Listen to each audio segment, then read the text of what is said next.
अस्सलाम वालेकुम स्टूडेंट्स, मैं हूँ इज़ा बतूल। उम्मीद करती हूँ आप सब बिल्कुल ठीक ठाक होंगे। तो बहुत से स्टूडेंट्स के मैसेजेस आ रहे थे कि आप कहाँ पे हैं, कहाँ गायब हैं, वीडियोस क्यों नहीं अपलोड कर रही। तो इसकी दो रीज़न्स हैं। एक रीज़न ये है कि एक जो मैंने नया चैनल खोला है उसका भी स्टार्ट था, तो कुछ मैं वहाँ बिजी थी। और दूसरी रीज़न जो आप लोगों के फ़ायदे के लिए भी है वो ये है कि काफ़ी यूनिवर्सिटीज़ के एडमिशन्स ओपन हैं। आफ्टर FSC हम कौन कौन सी यूनिवर्सिटीज़ हैं और कौन कौन सी फील्ड्स हैं जिनको हम सिलेक्ट कर सकते हैं, उस हवाले से मैं काफ़ी सर्चिंग कर रही थी और मैंने इतना ज़्यादा मटेरियल इकट्ठा कर लिया है। और अगर आप चाहती हैं कि मैं वो वीडियोस भी अपलोड करूं तो मुझे ज़रूर बताएं एग्ज़ाम से पहले, क्योंकि अभी ही इतनी यूनिवर्सिटीज़ के एडमिशन्स ओपन हैं। उन वीडियोस के टॉपिक ये होंगे कि after matric, after FSC, pre medical, pre engineering, FA, ICOM, ICS के बाद हम कौन कौन सी फील्ड्स हैं जिनको हम सिलेक्ट कर सकते हैं, और डिफरेंट यूनिवर्सिटीज़ के बारे में मैं आपको बताऊं कौन कौन सी यूनिवर्सिटीज़ कौन कौन सी फील्ड्स करवा रही हैं, क्या स्कोप है और एडमिशन से रिलेटेड। तो अगर आप लोग चाहते हैं कि वो वीडियोस मैं अपलोड करूं, क्योंकि स्टूडेंट्स बहुत ज़्यादा परेशान होते हैं, ख़ास तौर पे सेकेंड ईयर के स्टूडेंट्स, उनको नहीं पता होता कि आगे कौन कौन सा इतनी ज़बरदस्त आगे फील्ड्स हैं हम उनको चूज़ कर सकें। मुझे खुद नहीं पता था, मुझे खुद इस साल आके पता है, खुद मैंने सारा सर्च किया। और सबसे अहम बात, इस साल इंशाल्लाह मैंने भी एडमिशन लेना है यूनिवर्सिटी में। तो हर बच्चा जो ये वीडियो देख रहा है उस सब ने ये दुआ करनी है कि इज़ापी का वहाँ पे एडमिशन हो जाए जहाँ उनके लिए बेहतरीन है। आमीन। आप लोगों ने एक छोटा सा काम करना है, कमेंट बॉक्स में बताना है कि इन टॉपिक्स पे जो वीडियोस हैं मैं अभी अपलोड करूँ एग्ज़ाम से पहले कि एग्ज़ाम्स के बाद, क्योंकि फ़र्क तो कुछ नहीं पड़ता, आप लोग एग्ज़ाम्स के बाद भी वीडियोस देख सकते हैं। लेकिन बस कमेंट बॉक्स में मुझे ये बता दें। मैं बहुत ज़्यादा कंफ्यूज थी और इतना ज़्यादा मैंने मटीरियल, ये इस तरह की एक फुल कॉपी है जो मैंने भर ली है कि मैंने आपको बताना है। आज की वीडियो में मैं आपको बताऊंगी कि आप एक लेसन को किस तरह जल्दी याद कर सकते हैं और उसको देर तक किस तरह याद रख सकते हैं। मेरी अपनी क्या रूटीन थी, मैं किस तरह लेसन को जल्दी याद करती थी, क्या मुझे लेसन जल्दी याद होता था या नहीं। और उसके अलावा एक सबसे अहम बात, देखिए मेहनत हर बच्चा करना चाहता है, मेहनत हर बच्चा करता है, लेकिन मेथड्स को फॉलो करना सबसे अहम बात है। अगर आप लोगों के मेथड्स बेस्ट है ना, आपकी प्लानिंग ठीक है, तो आपकी मेहनत का आपको फ़ायदा भी होगा। तो जो मेथड्स और जो पॉइंट्स मैं आपको बताने लगी हूँ, अगर आप लोग इंशाल्लाह इस पर थोड़ा सा अमल करके देखें तो ज़रूर फ़र्क पड़ेगा। और जो स्टूडेंट्स कह रहे थे कि मैम हमें लेसन भूल जाता है, लेसन याद नहीं होता, पेपर वाले दिन सब कुछ भूल जाता है, तो उनके लिए मैं बहुत ज़बरदस्त टिप्स एंड ट्रिक्स लेके आई हूँ। अपनी रूटीन भी और अपनी चीज़ें भी आपके साथ साथ साथ शेयर करूँ। तो सबसे पहले और अहम बात जो हर स्टूडेंट को पता होती है, लेकिन पढ़ते हुए वो बात उसके जहन से फ़ौरन निकल जाती है, वो बात ये है कि आप लोगों ने कभी भी रट्टे लगा के सबक नहीं याद करना, टॉपिक को बिल्कुल क्लियर करना है। अब रट्टा लगाने में और कंसेप्ट क्लियर करने में क्या फ़र्क है। अगर आप एक चीज़ बग़ैर समझे, बग़ैर उसको सोचे याद करते हैं, वो रट्टा लगाना है। लेकिन अगर आप कोई चीज़ समझ के करते हैं, उसके कंसेप्ट क्लियर करते हैं, एक वर्ड को क्लियर करते हैं और फिर उसको याद करते हैं, तो ये रट्टा नहीं है। मेरे मैट्रिक में, मैं आपके साथ अपना भी शेयर करती हूँ, मैंने मैट्रिक में उर्दू मीडियम रखी थी और उसका मुझे इतना फ़ायदा हुआ था कि मुझे समटाइम्स टीचर से समझने की ज़रूरत ही नहीं पड़ती थी, मुझे खुद ही सारा समझ आ जाता था। तो बात ये नहीं है कि आप उर्दू मीडियम रखें, आप इंग्लिश मीडियम रखें, बात ये है कि जिस मीडियम में आपको समझ आ रही है ना, वो आप रखें, ठीक है। आपने बस ये देखना है कि आपके कॉन्सेप्ट्स क्लियर हो रही हैं या नहीं हो रहे। उर्दू मीडियम का मुझे कोई इतना ख़ास नुकसान नहीं हुआ था। फर्स्ट ईयर में मैंने इजीली अल्हम्दुलिल्लाह, इंग्लिश मीडियम होती है ज़ाहिर सी बात है FSC मेडिकल में, तो इजीली कवर कर लिया था और मेरे उर्दू मीडियम से ही 95% मार्क्स आए थे मैट्रिक में। तो बस बात आपने अपने जहन में ये बिठा लेनी है कि आपने एक चीज़ को समझना है, रट्टे नहीं लगाने। और सबसे अहम बात, ज़रूरी नहीं आपने जो बुक का लिखा हो वर्ड टू वर्ड ही पेपर में लिखा हो, वर्ड टू वर्ड मैटर नहीं करता। और काफ़ी टीचर्स, जो अच्छे टीचर्स होते हैं, जो समझदार होते हैं, वो वर्ड टू वर्ड चेक भी नहीं करते। बोर्ड के पेपर में आपने कॉन्सेप्ट क्लियर करना है, जो सेंटेंस है वो भी आपका ठीक होना चाहिए, बेशक वर्ड टू वर्ड ना हो, ठीक है। देखिए प्यारे बच्चों, मैं आपको यहाँ ये नहीं कह रही कि इतने मार्क्स ले लें, इतनी परसेंटेज आनी चाहिए, मैं सिर्फ आपको समझा रही हूँ कि एक लेसन को आप कितनी जल्दी याद कर सकती हैं, उसके क्या मेथड्स हैं और क्या मेथड्स हैं कि वो लेसन आपको देर तक याद हो। तो फर्स्ट पॉइंट आपका क्लियर हो गया कि रट्टा आपने बिल्कुल भी नहीं लगाना। रट्टा थोड़ी देर आपको याद रहेगा लेकिन बाद में आपको भूल जाएगा। मैं जब भी 9-10 में कोई चीज़ समझती थी या याद करती थी, मैं उसको दूसरों को ज़रूर समझाती थी, क्लास फेलोज़ को या फिर आसपास जो भी मेरे होता, और अगर कोई भी ना होता तो मैं ख़ुद को समझाती, दीवारों को समझाती, चेयर्स को समझाती, यानी कि मैं खुद ही अपनी टीचर और अपनी स्टूडेंट बनी होती थी। उसका मुझे आगे चल के बहुत ज़्यादा फ़ायदा हुआ। मेरी जब बातें दूसरों को समझ आने लगी तो मुझे पता चला कि ये जो स्किल्स हैं ये अच्छी हैं, इसको इस्तेमाल करना चाहिए। फिर कॉलेज लेवल तक इसको साथ साथ लेके चली हूँ और इसी वजह से मैं अल्हम्दुलिल्लाह जो चीज़ आपको समझाती हूँ आपको समझ आ जाती है। अब आप लोग कह रहे होंगे आप वीज़ा बस अपनी बातें बताती जा रही हैं और बस अपने बारे में शुरू हुई हैं। नहीं, मैं आपको बता रही हूँ जिस मेथड से मैंने स्टडीज़ की हैं और जो मिस्टेक्स मैंने की हैं वो आप लोग ना करें, और जो मेथड्स मैंने फॉलो किए हैं जिनसे मैंने सीखा है मैं आपको वो सिखा सकूं। ठीक है, तो आप लोगों ने जब भी लेसन याद करना है, कुछ ना कुछ नहीं समझ आ रही ना आपको, आप कुछ ना कुछ तो समझ आ रही है ना, वो दूसरों को समझाना शुरू कर दें, अपने आप को समझाना शुरू कर दें। इससे आपको यकीनन बहुत ज़्यादा फ़ायदा होगा और इस मेथड को आपने ज़रूर फॉलो करना है। तीसरा पॉइंट है जो मैंने अपनी एक और वीडियो में भी शेयर किया था और उस पर एक बहुत ही खूबसूरत कमेंट भी आया था, वो भी मैं आपको बताती हूँ कि आपने हमेशा ऊंची आवाज़ से पढ़ना है और इस तरह पढ़ना है कि आपकी आवाज़ आपके दाएं कान राइट ईयर की तरफ ज़्यादा जाए। तो ये बात जब मैंने अपनी एक लास्ट पता नहीं कौन सी वीडियो में की थी तो एक स्टूडेंट ने बहुत प्यारा कमेंट किया था कि जब कोई इंसान पैदा होता है तो उसके जिस कान में अजान दी जाती है वो दायां कान होता है। यानी कि साइंस भी इस बात को मानती है कि जो बातें हमारे दाएं कान में जाती हैं वो हमारी मेमोरी में ज़्यादा स्टोर हो जाती हैं, लॉन्ग टर्म मेमोरी में वो स्टोर हो जाती हैं। तो आपने जब भी लेसन याद करना है इतनी आवाज़ में पढ़ना है कि आपके दाएं कान में आवाज़ चली जाए।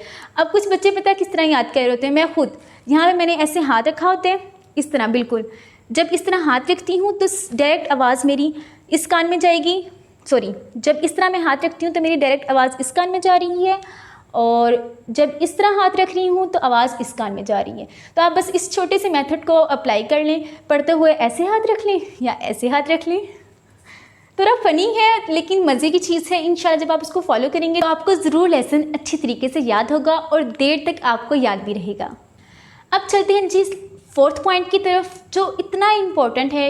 इसकी बात भी अपनी बात भी मैं इस पॉइंट में शेयर करूंगी कि जब भी आपने पढ़ने बैठना है, कोई भी बुक है, कोई किसी भी सब्जेक्ट की, आपने चीज़ों को लाजमी हाईलाइट करना है, चाहे वो आसान सब्जेक्ट है या मुश्किल सब्जेक्ट है। क्योंकि आसान चीज़ों को तो हम बस एक नज़र ही देखते हैं ना, हर चीज़ को प्रॉपर हाईलाइट लाजमी करना है। और एक अहम बात, जो चीज़ें पढ़ने के काबिल नहीं है, पढ़ने के काबिल का मतलब है याद करने के काबिल नहीं है, जो याद करना ज़रूरी नहीं है, उनको सिर्फ आपने एक दफ़ा रीड कर लेना है, उसमें ज़्यादा सर खपाई नहीं करनी। अब हाईलाइट करना कितना ज़रूरी है मैं आपको बताती हूँ। मैंने खुद अपनी स्टडीज़ में देखा है कि जब मैं हाईलाइटर से पॉइंट्स को हाईलाइट कर लूँ तो वो चीज़ें मेरे जहन में बैठ जाती हैं, चाहे मैंने याद की हो या ना की हो, बस एक नज़र उनको देखा हो। आपने लाजमी हाईलाइट करना है। अब कुछ स्टूडेंट्स ऐसे होते हैं जो अपनी बुक्स को बहुत नीट एंड क्लीन रखते हैं, एक पॉइंट भी नहीं लगाने देते, लेड पेंसिल से उन्होंने सारा लिखा होता है। मेरी काफ़ी फ्रेंड्स थी जो इस तरह, खासतौर पे लड़कियां, बहुत ज़्यादा बुक्स को नीट एंड क्लीन।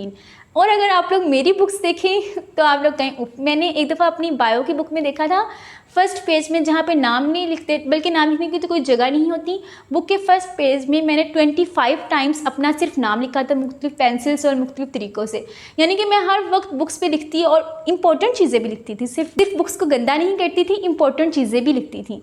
हर चीज़ की आपने पॉइंट्स बनानी है और हर क्वेश्चन को आपने लास्ट में लिखना है।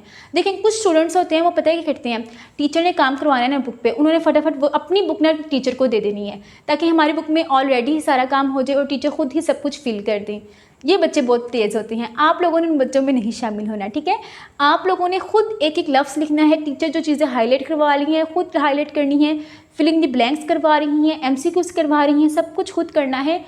यकीन जानिए इसका आपको आगे चल के ये जब लेसन आप याद करेंगे बहुत ज़्यादा फ़ायदा होगा। नेक्स्ट पॉइंट है जो मेरे एक सर ने मुझे बताया था, बहुत ज़बरदस्त पॉइंट है और मैं उन सर का बहुत शुक्रिया भी अदा करती हूँ कि उन्होंने इतना ज़बरदस्त पॉइंट बताया। हम उस टाइम प्री-9 में थे, उन्होंने कहा कि बेटा आप जो भी याद कर रहे हैं ना आपने उसको 3 दफ़ा लिखना है, एक दफ़ा देख के, 2 दफ़ा ज़ुबानी, दूसरी दफ़ा ज़ुबानी और तीसरी दफ़ा जो मिस्टेक्स हुई है ना उनको रिपीट नहीं करना, यानी कि फिर लिखना है, यानी कि 3 दफ़ा आपने लिखना है। तो उस टाइम प्री-9 में ज़ाहिर सी बात है कम काम मिलता था और ज़्यादा सब्जेक्ट्स होते थे लेकिन काम कम मिलता था, तो मैंने 3-3 दफ़ा लिखना स्टार्ट कर दिया। फिर आहिस्ता आहिस्ता मैंने 2 दफ़ा लिखना स्टार्ट कर दी। फिर एक टाइम ऐसा हुआ कि मैं जो लेसन मिलता उसको सिर्फ 1 दफ़ा लिखती थी।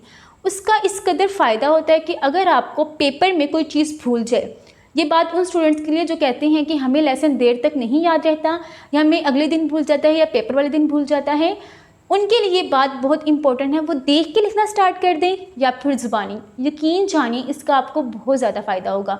अब जो बच्चे कह रहे हैं कि एग्ज़ाम्स में थोड़े से दिन रह गए हैं, आप कैसी बातें कर रही हैं कि हम सारा सारा कैसे लिखें। आप लोग सारा सारा ना लिखें, आप सिर्फ पॉइंट्स वगैरह लिख लें। हर चीज़ के जहन में आप पॉइंट्स बनाएं, की पॉइंट्स बनाएं, कीवर्ड्स बनाएं, सिर्फ वो लिख लें, आपके लिए ये काफ़ी है। अब कुछ बच्चे कह रहे होंगे कि आप ही अब हमें ये बताएं कि एग्ज़ाम्स इतने कम दिन हैं या एग्ज़ाम्स आने वाले हैं, तो हम कॉन्सेप्ट्स क्लियर कैसे करें। हमने चीज़ों को पहले से रट्टे लगाए हुए हैं, हम लोगों ने पहले से कुछ ना कुछ याद किया हुआ है, तो कॉन्सेप्ट्स हम किस तरह क्लियर करें।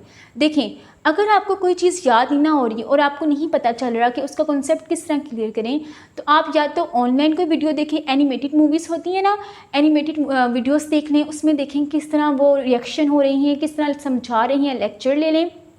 और दूसरी अहम बात, चीज़ों को कनेक्ट करें। अब कनेक्ट कैसे करना है, एक लेक्चर जो मैं फॉर एग्जांपल फ़िज़िक्स है, मैं अपने एक टीचर से पढ़ती जा रही हूँ।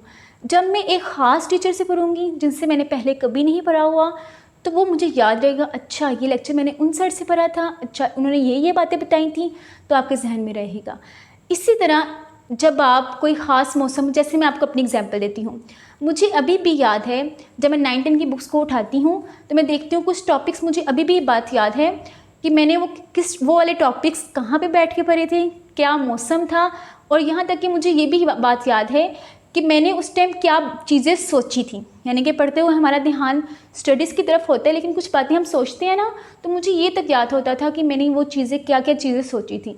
इसकी वजह ये है कि मैं जब भी पढ़ने बैठती हूँ, मैं कनेक्शन बहुत स्ट्रॉन्ग कर लेती हूँ। एक तो मैं गैदरिंग में बैठ के नहीं पढ़ती, बिल्कुल अकेले रूम में, या अगर मौसम अच्छा हो मैंने फटाफट बारिश के पास बैठ के पढ़ना शुरू कर देना है। चीज़ों का कनेक्शन आपने खुद बनाना है। जब आप चीज़ों को कनेक्ट करेंगे ना, तो लेसन भी आपको याद होगा अच्छी तरह, और आपको ये भी याद रहेगा कि वो लेसन क्या था, उसमें क्या क्या पॉइंट्स थे, और मेरी तरह आपको ये भी याद रहेगा कि हम उस वक्त क्या सोच रहे थे। थोड़ी सी ये बात आपको शायद अजीब लगे, लेकिन ये जो बात मैं आपको बता रही हूँ मेरे लिए बहुत फ़ायदेमंद थी, और इसी वजह से मुझे लेसन देर तक याद रहता था। अब अगर आप पूछेंगे कि इज़ाफ़ी क्या आपको लेसन जल्दी याद होता था, तो नहीं, मुझे लेसन जल्दी नहीं याद होता था। मैं अपने आप को अपनी दूसरी फ्रेंड से कंपेयर करती थी, तो उनके मुकाबले में लेसन मुझे देर से याद होता, लेकिन देर तक याद रहता था। एक तो मैं समझ के करती, दूसरा मैं लिखती लाजमी थी। जब ये काम आप करेंगे, और हाँ रिवाइज़ मैं बहुत ज़्यादा करती, तो जब आप तीनों स्टेप्स फॉलो करेंगे ना, तो जाहिर सी बात है एक लेसन में आपको टाइम तो लगेगा, लेकिन वो आपको भूलेगा नहीं। अभी भी टाइम है, एग्ज़ाम्स में अभी भी टाइम है। आप लोग प्लीज़ अपना टाइम वेस्ट ना करें, इंपॉर्टेंट चीज़ों को पकड़ लें, शॉर्ट क्वेश्चंस को पकड़ लें, उनको याद करना और लिखना स्टार्ट कर दें। लिखने का अगर टाइम नहीं है तो की पॉइंट्स और कीवर्ड्स लिखें। एग्जाम से पहले रिवाइज़ करना, रिवाइज़ किस तरह करना चाहिए, क्या इंपॉर्टेंट पॉइंट्स हैं, वो ऑलरेडी मैं अपनी वीडियो में बता चुकी हूँ। आप वो वीडियो लाजमी देखें, उसमें मैंने सारा रिवाइज़ करने का तरीका बताया है, इसलिए रिवीजन के मेथड को हम इस वीडियो में दोबारा रिपीट नहीं करेंगे। और एक अहम बात जो मैं अपनी हर वीडियो में कहती हूँ, आप जितनी भी वीडियोस देख लें, जितने भी मेथड्स देख लेंगे किस तरह पढ़ना चाहिए, जब तक आप लोग खुद नहीं शुरू करेंगे, खुद पढ़ना स्टार्ट नहीं करेंगे, उन वीडियोस का कोई फ़ायदा नहीं होगा। देखिए, आप लोगों ने पहला कदम उठाना है। पहला कदम थोड़ा सा मुश्किल होता है, लेकिन अगले कदम की तरफ आपको रहनुमाई करता है। तो अभी से जो टाइम रह गया है इसको फॉलो करें। कोई आपका इम्पोर्टेंट टॉपिक है, इम्पोर्टेंट टेस्ट है, हर टेस्ट की तैयारी करें, हर एग्ज़ाम की तैयारी करें। बिल्कुल भी पढ़ाई से जान ना छुड़ें, स्टडीज़ की तरफ ध्यान दें। के लिए इतना ही। उम्मीद करती हूँ आपको ये वीडियो पसंद आई होगी। नेक्स्ट वीडियो का क्या टॉपिक होना चाहिए ज़रूर बताएं। अपना ढेर सारा ख्याल रखें, दुआओं में याद रखें। अल्लाह हाफिज़।